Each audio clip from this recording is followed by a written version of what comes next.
बहुत कुछ था। नमस्ते दोस्तों, मैं काजोल हूँ और मैं आपसे अपनी प्रेम कहानी साझा कर रही हूँ। मेरा पहला और शायद आखिरी प्यार। मेरी कहानी यहाँ से शुरू हुई जब मैं 11वीं क्लास में थी।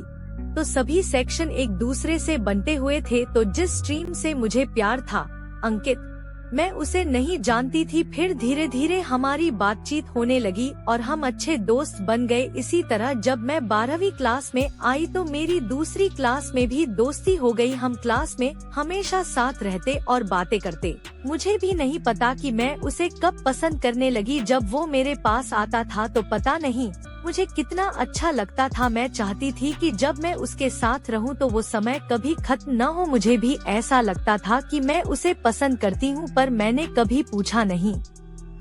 मैंने खुद ही एक दिन उससे कह दिया कि मैं तुम्हें पसंद करती हूँ, पर उसी जल्दी में उसने मुझसे कह दिया कि तुम मेरे सबसे अच्छे दोस्त हो और रहोगे। मैं भी थक गई हूँ ये कहते कहते। कोई नहीं, पर मुझे अच्छा लगता था। बताओ तुम्हारे दिल में क्या है? शुक्रिया। मेरे कई अच्छे दोस्त बनने लगे जिनके साथ मैं अपनी हर बात शेयर करता था। मुझे उस पर खुद से भी ज्यादा भरोसा था। हम बहुत खुश थे। कुछ महीनों बाद वो भी मेरी तरह ही सैड मी यस ये सुनने के बाद मेरी खुशी का ठिकाना नहीं रहा। मैंने उससे कई बार पूछा, तुम पर भरोसा करो, मुझे तुम पसंद हो ही सैड। हाँ। फिर मैं और बी क्लास आ गए और मैं बहुत सीरियस हो गया था। फिर एक दिन उसने एक सरप्राइजिंग मैसेज भेजा। उसके बाद मेरी लाइफ बदल जाती। क्या मैसेज था? कि मुझे तुम पसंद नहीं हो, सॉरी 4 आर ऑल। मैंने पूछा वो क्या कह रहा था। मुझे लगने लगा कि मैं किसी और को पसंद करता हूँ और वो भी उस लड़की को पसंद करती है।